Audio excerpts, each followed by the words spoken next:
Today I'm going to teach you how to make a quilting sampler using your own basic sewing machine that has different stitches on it.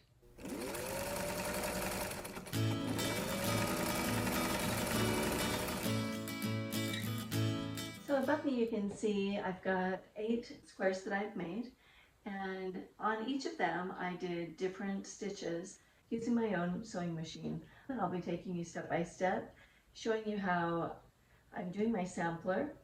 I'm also using the quilt as you go method, and in this method it's using the top, the batting, and the bottom, and you're quilting it together. And then I'll be showing you how I'm going to use a jelly roll. It's a fall jelly roll that I got from Missouri Star Quilt company, and I'm going to be using it to piece my squares together. So I actually have 4 different Brother embroidery machines. This one is actually my favorite so far. And this one I got from Joann Fabrics. It's the CP100X. And we're going to look at the different embroidery stitches that it has. And you're going to see on around my pumpkins that I appliqued. So I used this stitch right here. And then you're going to see we've got all of these different stitches. Sometimes when you look at all these cool stitches, you're like, what do they actually look like? And I really wanted to see what they all look like. And so I decided to do this sampler and make something beautiful so that I could see what all the stitches look like. So first of all, I took the pumpkin design. My son actually made an applique embroidery design for me. And so I was able to use that to make the pumpkins. And then I took them and I took each of the different designs. So I just wanted to show how these end up looking.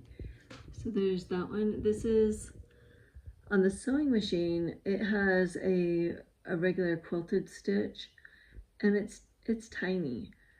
But I wanted to see how big it could get.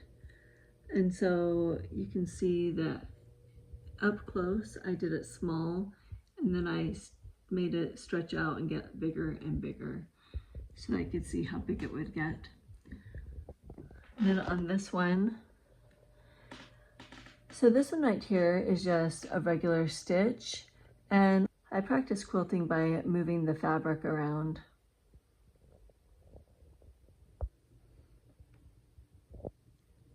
Then here's another one of the stitches.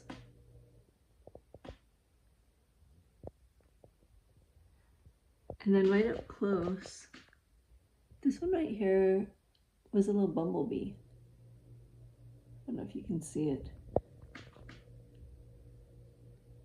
There it is. So again, this one is a freehand quilting, and I did curly cues, just going round and around and practicing doing different designs, and then I went around even more. So this one right here is like a lattice. So all I was doing, I was coming down and then I was going around the pumpkin and then back up.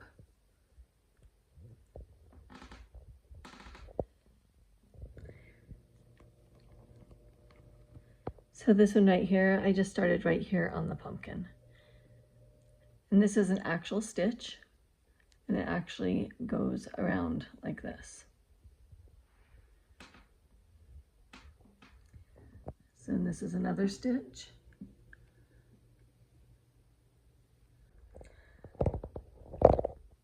So you can see one of the other designs that I did. And this is also where I did smaller to larger, because I wanted to see what it would look like. This one is a little leaf design.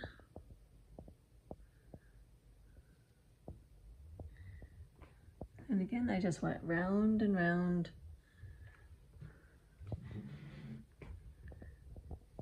And this one, it goes up and down. It kind of twirls around.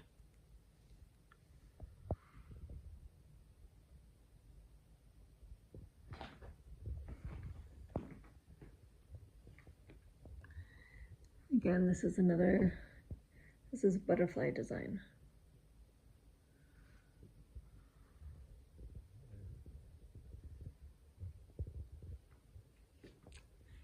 And here you can see where I've started sewing on the pieces between. So here's another design that I have.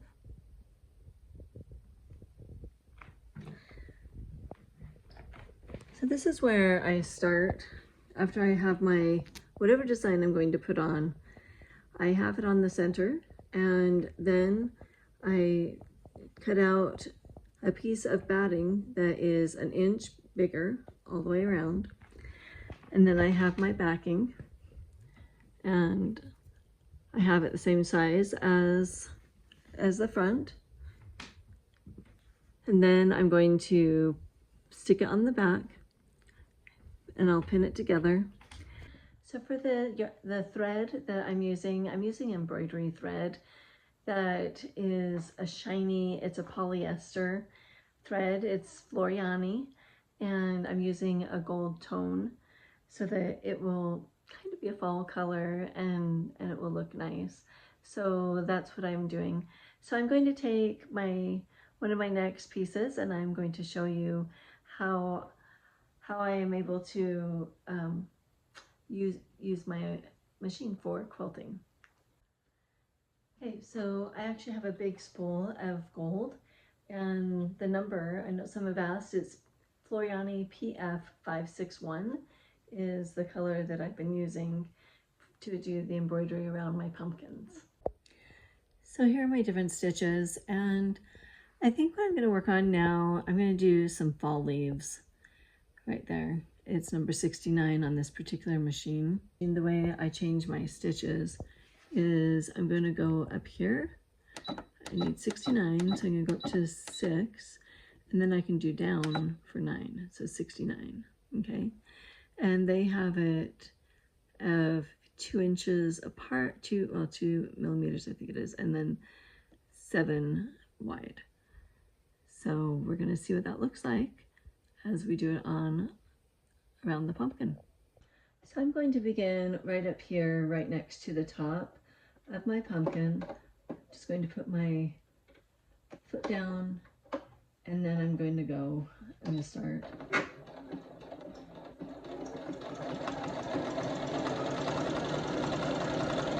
So remember, when it's doing stitches, you have to let the machine just go, and you're just gently turning it.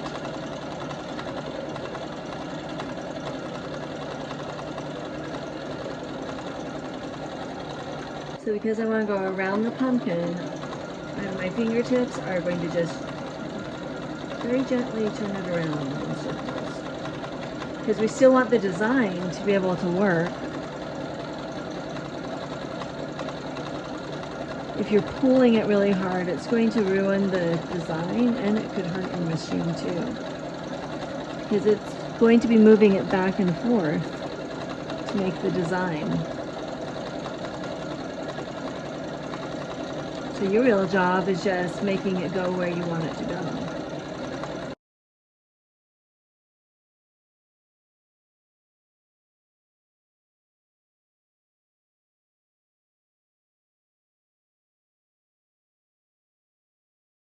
I want to see how it's looking.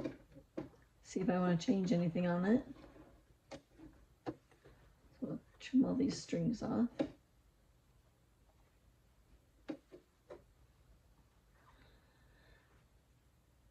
Okay, so you can see here, you've got little fall leaves that are starting around. And we just did one little circle around. So now the next choice that we have to make is how far apart do I want each one?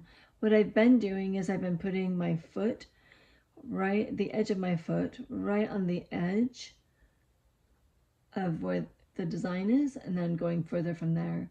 So this next time, because I have this greenery right here, I'm going to take it and I'm going to go around, and then I'll stop right here at the stem of the pumpkin.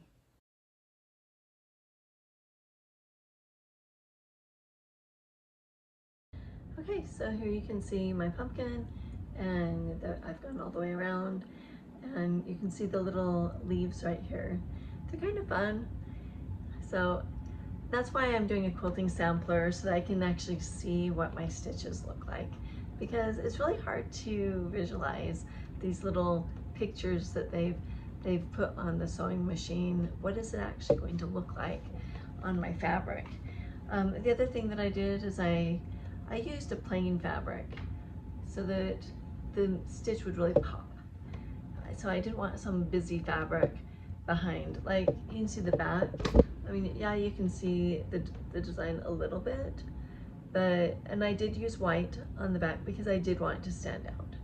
So, you know, there's just different things that you can do with when you're doing your quilting sampler. You decide what's best for you, what brings you joy. So now that we have our front and back all sewn together, we're going to take our piece and lay down and measure it. So my goal is I want my strips to be the same length as my square. Okay, so I'm going to take it and I'm going to measure it now. Okay, so you can see here that it's almost 12 inches, and that's what I had originally cut them down to. When you do your quilting, it kind of makes it shrink up a little bit. So each one is going to be slightly between probably 11.5 and 12 inches. So I am going to go ahead and just cut them all 12 inches long. So here I have my strips all cut, and you see we've got, yeah, they're all cut 12 inches. So I'm going to go ahead and measure 1.5 inches, and then I'm going to trim so it is straight, and I don't want excess inside, otherwise the batting is going to roll under, and I don't want a bump on it. So we'll do that on this side and on the other side.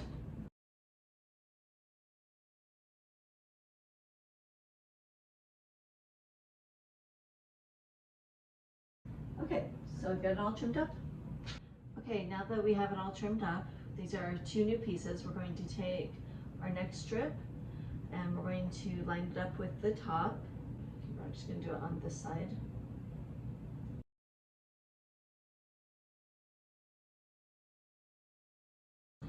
So now on the back,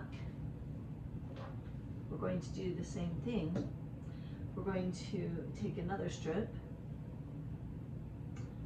face down, and we are going to see where the pins are.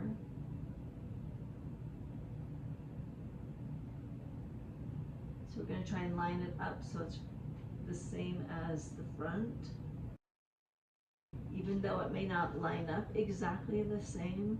As long as you've got it lined up with the front, then it will work out. Okay, now so we'll pin it on both sides. So we're going to sew both of these pieces, the front and the back pieces, at the same time. So now I'm going to take to the sewing machine, I'm going to back stitch and go all the way down, and then back stitch, and then this piece will be ready to sew onto and connect to this one. Okay, so we're doing the front and the back at the same time for this technique. Okay? Okay, so now we're going to lay our batting. It's going to be lined up with where the 1/4 inch went, and then we're going to finger press 1/4 inch. If you want to go over and iron it with your iron, you can do that too. I may do that with the next one. Okay, so we've got it, so we can fold it over. Remember, we're going to line up the top.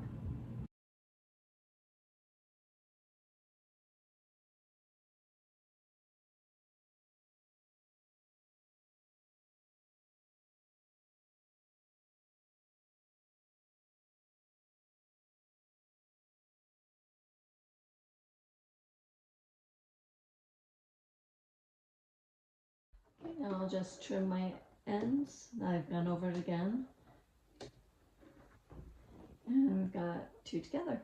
Let's turn around and see how the back turned out.